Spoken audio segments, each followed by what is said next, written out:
Okay, we're going to kick off. So welcome back to our morning parallel sessions.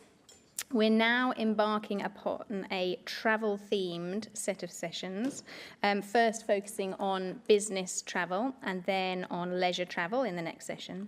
So mobility, like our access to digital technologies, has evolved rapidly over the past 50 years. And for example, commutes which were once unthinkable, so Edinburgh to Cambridge, anyone, are now somewhat acceptable.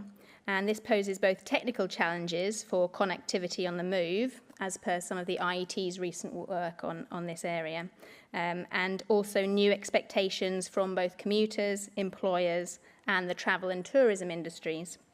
So I'm absolutely delighted to introduce Donald Hislop and Jonathan Baverstock to lead the Mobile Technologies and Business Travellers sessions. They've made particular efforts in their activities so far to involve industry groups in their discussions, and it's absolutely fantastic to have Clive here as well from CTI. I know they're keen to allow a good amount of time for discussion at the end of the session, so please do note down your thoughts and questions, and I'll hand over. Thank you. All right, good morning. I'm Donald. So you might be confused by the date and the location on the slide, but what we want to do here is really give you a kind of sense of what happened at our networking event. So it was on this is the introductory slide, so it was only a couple of months ago we ran our session. One of the benefits we found of our session was the sort of amount of dialogue that occurred during it. This was partly accidental because we had speaker cancellations and we had to reorganise our schedule, but one of the positive benefits of our session was the amount of discussion, dialogue, conversation that happened. So we deliberately want to replicate that today and leave plenty of time for conversation and discussion, partly because we also think that the sort of issues that we're going to be talking about, business travel, mobile technology use, work-life balance, these are issues that you're probably all grappling with and experiencing on a day-to-day basis. So if you can keep questions, etc., till the end, but maybe if you want to sort of think about the relevance of what we're talking about to your own experience, you probably all have smartphones or iPads or laptops. You probably all travelled here from different distances. So maybe you want to think about how did you work as you travelled here this morning? Was that a productive experience? Did it feel beneficial? Were you working because you felt under pressure or because you were trying to make productive use of your time, etc.? What were the drivers of that behaviour? Was it because you were under pressure from a client or etc.? So if this may be a way to prompt questions, but thinking about how you use technology as you travelled here and what the drivers of that were. Okay, so moving through our session, we were looking at mobile technology work-life balance for business travellers. Okay, so the context for us is research suggests business travel in the last 10, 20 years has actually gone up.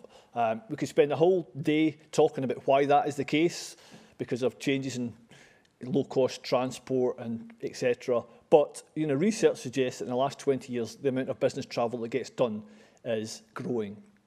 So trying to make sense of and understand the behaviour of business travellers as they travel is something that's important. One of the key factors that's impacted on what travellers do as they travel is changes in mobile technology. Claire talked earlier about the sort of pre-smartphone age. We maybe take for granted that, we have smartphones which give us access to email and a million other things in our pocket as we travel. That didn't always used to be the case. So these mobile technologies, smartphones, iPads, etc., are transforming the way business people behave as they travel, and they maybe feed into this sort of compulsion, if we have a compulsion to be connected, to respond to email, even if you're at the airport, even if you're on the plane, even if you're sitting at the train station waiting for your train to arrive, etc. So there's a number of drivers. So broadly, one of the interests for us is in terms of making sense of how do people experience this? In terms of work-life balance, You know, when you're travelling and you're using your phone or you're responding to email or preparing your PowerPoint at the last minute because you have a meeting, etc., is this a good thing or a bad thing? Do you experience it positively or negatively? And research suggests people's experiences are quite paradoxical. There are positive benefits from these technologies. Firstly, you know, they provide kind of spatial autonomy. You know, because you have email in your pocket, you have the flexibility to work where and when you want. You're not confined to, if you want to access email, you're not confined to a desktop computer or a laptop computer, etc. You have access anywhere. So it does provide kind of spatial temporal flexibility to do it at your convenience. Secondly, it may be positive because you feel that if you were, you know, in terms of sitting on a train or sitting on a bus or whatever, you can actually make productive use of that travel time. You know, you have urgent email to do, you've got 40 minutes on the train, you could actually use that time to, you know, to process those emails. So it may feel positive that you're actually using that time in a way that more productively than you could have done previously. But the flip side of that, the sort of negative side of that, is no escape. This sense of constant connectivity. You know, if you have email in your pocket, if you have email on your smartphone, how do you escape from it? You know, if the email kind of makes a noise in your pocket, is it possible to ignore it? You see an email from your boss or from one of your most important clients, can you resist that email? You know, can you stop yourself? So, you know, these technologies, they provide convenience, but they also mean that, you know, people can maybe feel compelled and find it difficult to escape. So that feeds into this idea that the boundary between work and life becomes blurred, if not meaningless. And, you know, in terms of travel time, if you have your email in your pocket, is it possible to experience travel time as anything other than work time? You know, the idea that, you know, pre-smartphone, pre-mobile technology, maybe when you're traveling, you relax and look out the window or talk to people. You don't work. So maybe one of the negative sides of these technologies is that travel time is becoming seen unquestioningly as work time, and it's just an expansion of the working day where you're constantly checking emails, etc.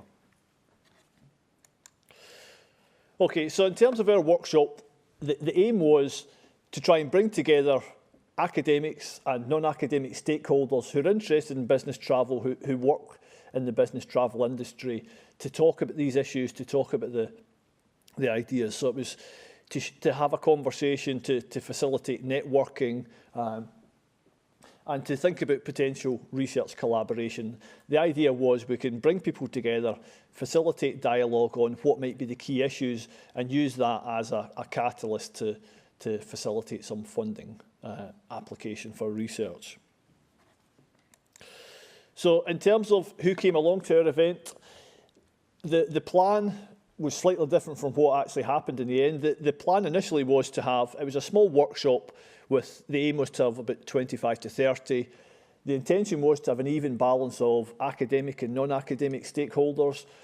We found recruiting non-academic stakeholders more challenging than we had anticipated. So in the end, the event was dominated by academic stakeholders. We had 3 non-academic stakeholders, one of whom is Clive, who's going to share his insights in a few minutes. So it was predominantly academic audience, but you know, that's how it worked out. But I think it was still quite a useful dialogue.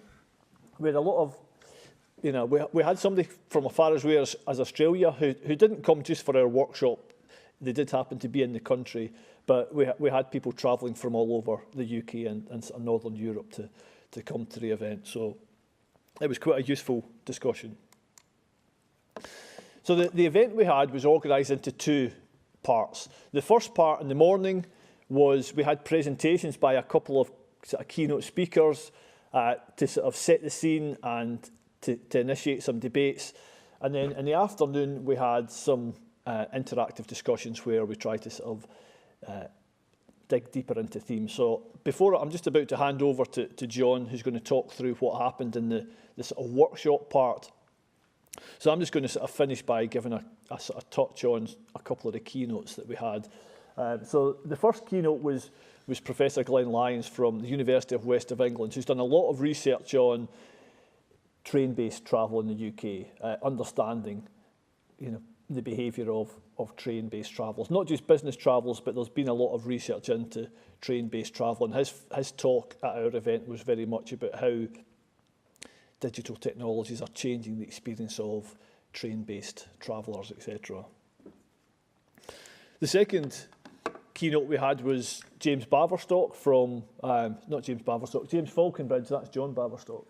James Falconbridge from Lancaster University, who presented some findings on a study, an organisational case study, a longitudinal case study looking at how organisations manage and use business travel and the experience of people in the organisation, etc. So those proved to be quite a useful kind of catalyst to conversations. But the second part of the event was networking-based interactive discussions. Okay, and I'm going to pass over to John, who's going to talk through. So after this talk, we actually had lunch, and of course, there's no such thing as a free lunch. So in the afternoon session, we began to organise the participants into discussion groups, and what they did was identify particular themes. So I think it was very important to get this interaction between the different participants who came from all sorts of social science disciplines, and also to have the expert inputs from our three stakeholders. And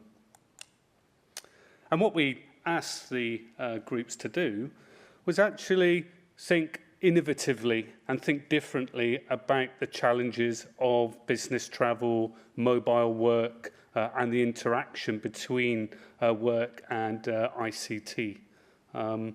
Thinking very much about the sustainability, both in terms of work-life balance, but also in terms of health, personal health, and also spatial interaction, the distance that people travel in terms of their mobile working or their business travel.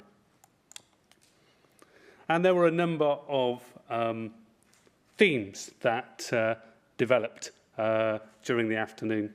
The first one was very much about Wi-Fi on aeroplanes. The challenges of Wi-Fi, the compulsion of remaining to work, and when do you stop work. And it was very much about both short haul and long haul physical movement, but very much about this sort of conflict between compulsion, but also between downtime and leisure time. And of course, it becomes quite complex and quite convoluted when people who are travelling move between different time zones.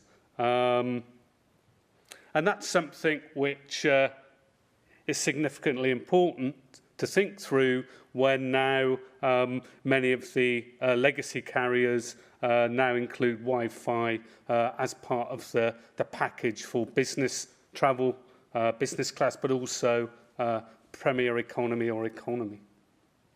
And the other issue that became quite clear was that organisations who employ people, and these people have to travel as a part of their work, are organisations now beginning to actually demand that their employees travel on aircraft that has Wi-Fi, so they can work on aeroplanes and still be connected. And that's something which was quite innovative in the way we were thinking about future patterns of work, where organisations may in fact begin to dictate what modes of travel their employees should be involved in so they can stay connected completely through their working time. The second theme was actually the opposite of being connected. And it was actually thinking about, well, perhaps we actually need to have spaces where travellers can sort of detox from the digital and step back from being connected all of the time so they can have downtime. So that compulsion to be connected can actually be almost taken away from them, to allow them to relax, allow them to have leisure time, allow them to re-energise, and so on and so forth. So it was very much about, you know, this sort of, somebody borrowed the concept of slow travel. You know, we live in an increasing connected global economy where it's getting faster and faster. And the flip side of that, of course, is, you know, to travel slowly. And that was thinking very much about, well, perhaps train companies should actually have carriages where there's no Wi-Fi, where there's no connections, which is, you know, a complete opposite to a quiet zone or a well-connected zone.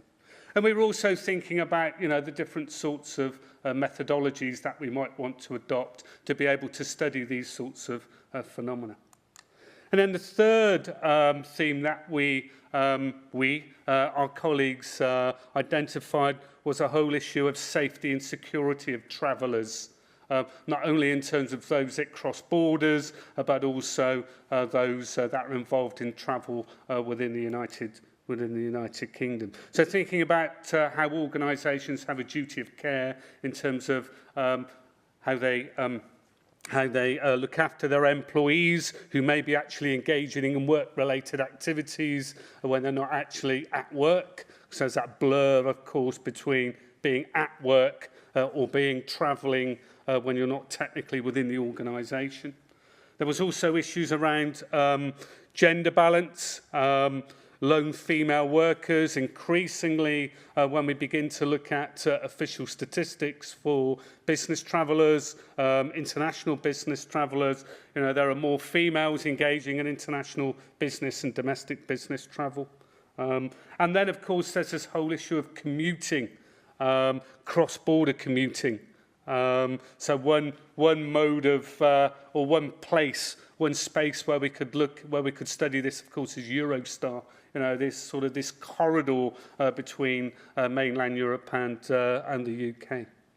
And then finally, you know, thinking about security, not only thinking about personal safety, personal security, but moreover, data, security of data, hardware, software, and so on and so forth. So those were the three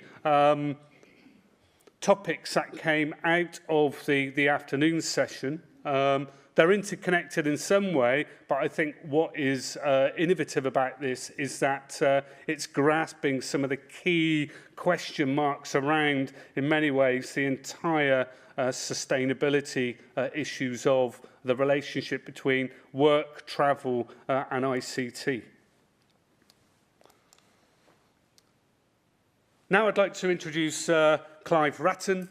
Clive is one of our stakeholders, as it were, and he's been the CEO for CTI Travel since December 2015. And Clive's going to give us some insights from the corporate travel management industry about business travel and the challenges thereof. So thank you, Clive.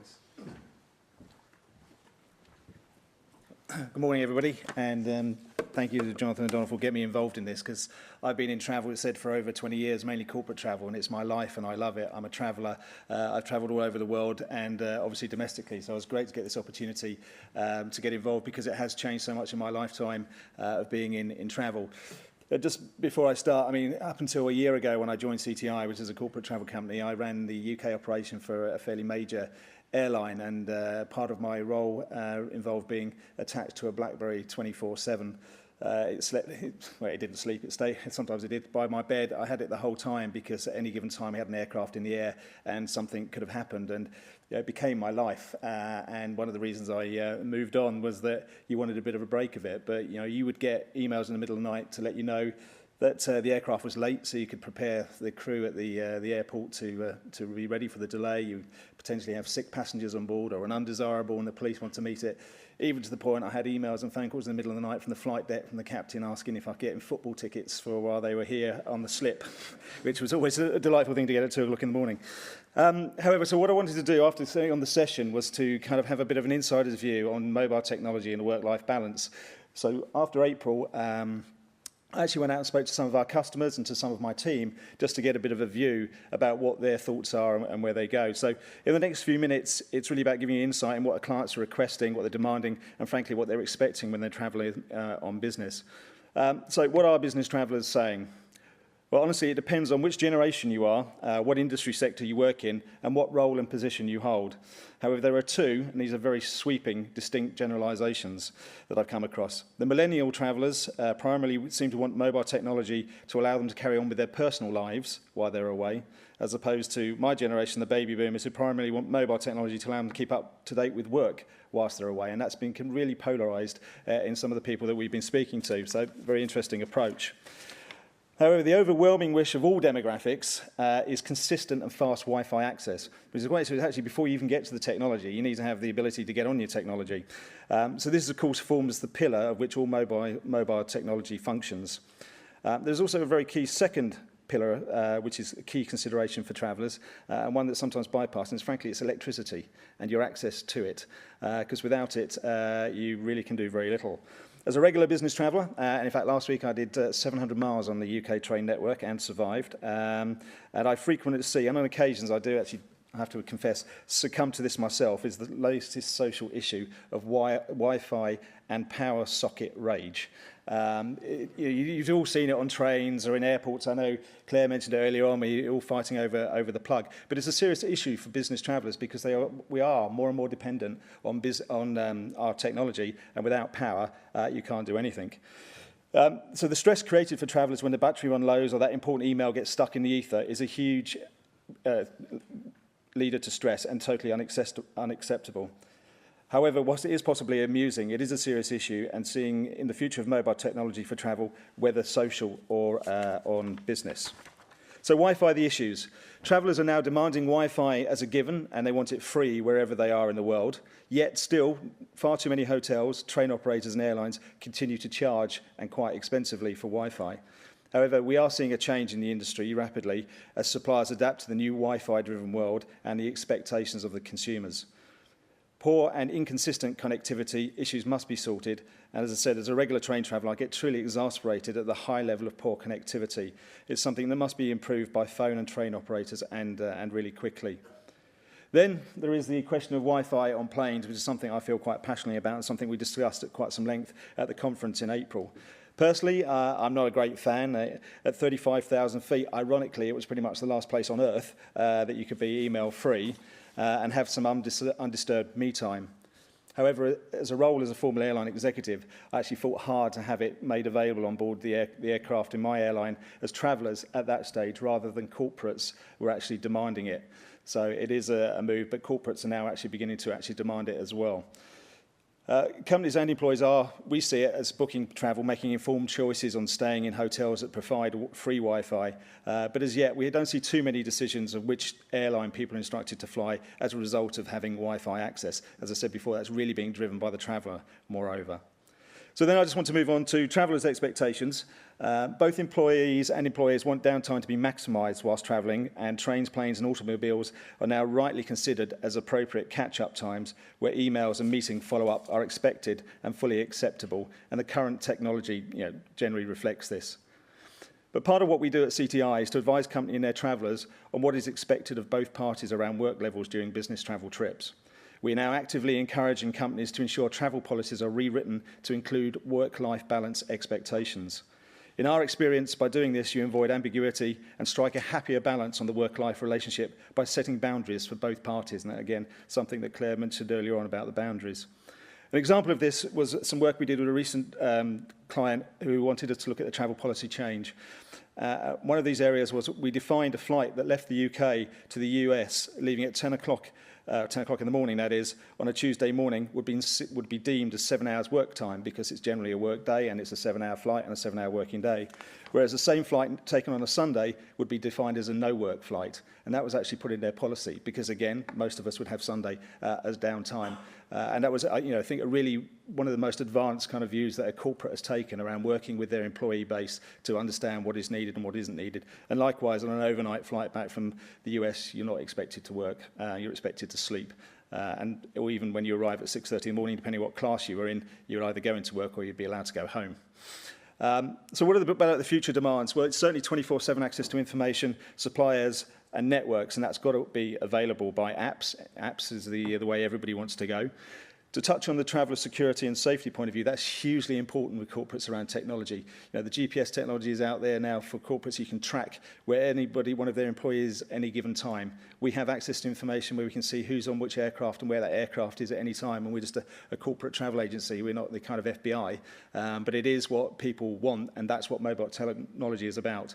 For example, in the recent tragic events in Brussels, we were aware of what had happened within about 10 minutes of the bomb going off, and we'd contacted 14 travellers that we had in Brussels within 40 minutes and made sure they were safe. And we had 2 at the airport who were checking in for flights, fortunately, at a different area of the airport. But even with the technology systems and phone systems virtually on meltdown or shut down by the government, whichever way, we were able to make contact with them through various ways. And that's hugely important and a key part that technology plays moving forward.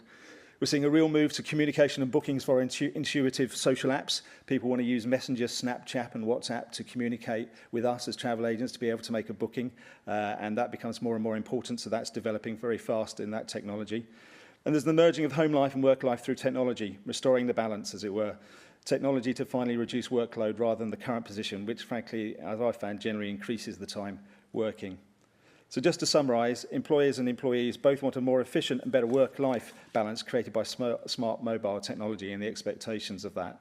The question is, how do we find that balance? So just to finish off, maybe the answer is developing effectively a business traveller tachograph app with preset working limits determined by mutual agreement between employer and employee. And once the work time limit is reached, the work technology becomes unavailable to the employee, just leaving their personal apps. Just a thought. Thank you.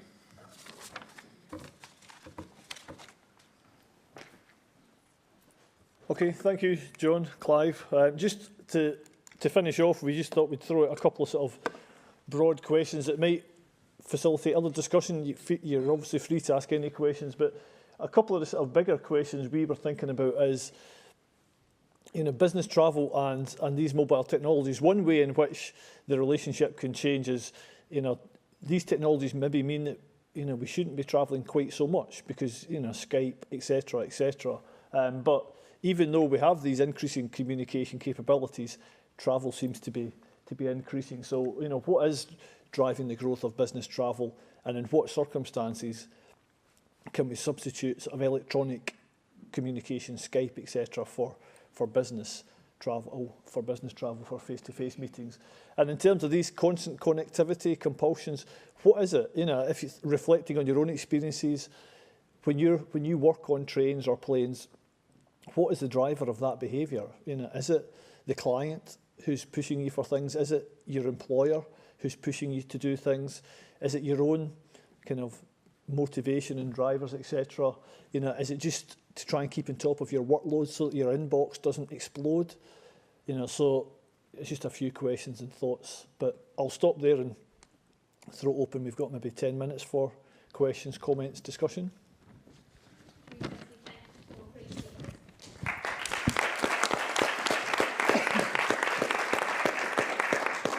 Thank you. First of all, an observation which you people might be aware of, but I'm not sure if everyone else in the room is. It's very interesting that the original Balance network came out of Glenn Lyon's side interest. So Glenn Lyon's being your side interest in work-life balance. He was the person who kind of initiated the sandpit that this research came out of. So it's great that it's going back round to his main research interest, which is the travel. So I think it's good to see that. Having said that, what I'm really interested in, a question for you people, is which of the research questions that you have are really about travel and which are about digital connectivity alone. And I was more sceptical at the beginning of this presentation than I am now, particularly after what Clive was saying, whether how important travel was in this equation. But hearing what's been said, I'm more convinced that there are issues which are specifically travel related. But nonetheless, some of what you have is not travel related, and I think it's really important to tease those things apart and also build on the research results about non-travel related work from the Balance Network team and also some of the research results. In fact, Marta next door has done some research on the use of email in tube systems, for example. She's in the tube. So there are some interesting research results which you guys can already connect in to think about the questions that you're asking. So that's really kind of what I wanted to say, but I think it's very interesting. And I also wanted to address that top one. I think this is an example of, as you're probably aware, the concept of the rebound more generally, that when you use a piece of technology to make a problem something more efficient, then something that's undesirable more efficient, undesirable overuse of something undesirable, then there is a rebound to allow people to use that more. And it's most commonly spoken about with regard to energy, but it's certainly also the case with travel. There's a lot of evidence that when we find ways of replacing travel, it doesn't stop us traveling. We just find new ways, new reasons to travel. And I used to work at Hewlett-Packard, Bristol, right next to where Glen Lyons is, and we had the state-of-the-art in video conferencing technology. Really impressive stuff. It really was like being in the room with someone. And that was put in place together with a policy that you weren't allowed to travel to other sites within HP. So they actually had a ban on travel. And so that really did reduce corporate travel. But at the same time, I heard a story of one guy who, okay, I don't have to do this business travel. Great, I'll go and have a weekend skiing instead. And so we do find ways. There's almost like there's a certain amount of travel that we can do anyway, that and we'll find ways of using it. And I think that's something that's worth investigating as you take forward. But very interesting. Thank you. That was very interesting. Thank you. One thing that really struck me was the emphasis on people doing email when you know, there's a lot more to being online than doing email. So I could see, you know, the pressure of having to answer emails, but I was thinking a lot about other things that people do online when they're traveling and what they do offline on their computers. But what really struck me was that when you're traveling, you're in a particular kind of environment. And I'm not talking here really about the daily grind of the commute, but, you know, longer distance travel or on trains or planes. And I find that a very creative and reflective environment. And I will set aside certain kinds of work that I know I'm going to do on the plane. And I was surprised that you hadn't said anything about the environmental side of it. And my particular research is in the connections between nature and technology, and there's a lot of evidence that window views of the countryside and that kind of thing have very positive health benefits. And so a long-distance commute or travel on a train where you're looking out the window at the countryside going by can actually be very positive and really improve your energy and make you more productive. So I just would like to see this broadened out a little more to thinking about the positive benefits that can be gained from working while you travel, and maybe looking a bit broader than just email. Yeah. Thank you. I was really interested in Clive's points about the generational difference on millennials using the time for themselves. And I've also noticed there's much research also done by the CIPD, which is going to be published, is generations are less deferential to management. And I'm wondering, especially human resources, I might add, and I was wondering what's going to change here? Is the workplace and the work going to change to fit the younger people as they get older? Or is management going to try to basically enforce this more on the millennial generation? Thank you. Do which one to ask the one I remember, because I get a little older at the age. I think it's a really interesting point that you make, and we were having this discussion before. What I see is that I've kind of had a bit of an epiphany moment in the last 3 or 4 months, because I've been interviewing a lot of millennial staff to come and join my organisation, and struck with them really kind of saying, well, you know, what's your commitment? And they say, well, first, before we want to get there, I don't want to come in until 10. and I want to work from home on a Thursday and Friday. And I was getting irate, frankly, in this meeting, and I went out and had a chat with my HR director. Just recently said, look, you know, this is hopeless. These people are just not interested. And she said, no, this is the right, you know, the new way. We have to adapt to that way, to your point. And I sat down and went, you know what, they've got it right, because I've grown up and we, you know, working, you know, as much as you could, because it was a badge of honour, I think was a word we used around here. Well, actually, no, you've got to come round and adapt. So I think it's really important that as management, as I said, I have to adapt to what's coming through, not the other way round. But it's not easy, and that's something we really need to do, is my view. In terms of your question, I absolutely agree with you. What email is just one of many portfolios of activities that goes on when you're travelling. And I'm sure we've all observed this with people with their laptops. I've seen people on Skype, on FaceTime, involved in working activities on planes. But also the different sorts of activities relate quite closely to occupation and also relates quite closely to the different tasks that are at hand for what's at the end of the journey. Reviewing PDF files, shortlisting for interviews. I've seen examination marking, looking at Excel spreadsheets, looking at the window. That's a very important aspect for creativity and thinking. And Glenn Lyons spoke at great length about that in his talk. That was very good. So I think email was just sort of one example. I think when we've written about this, and it's just one of the tasks in that portfolio of work-related activities that goes on when we travel. And the challenge, of course, is trying to, like you do, you're saying extremely organised, where you can partition and compartmentalise different tasks for different sort of mediations with ICT. Not actually using any ICT is actually, in many examples, a very good way to actually re-energise and be creative in work.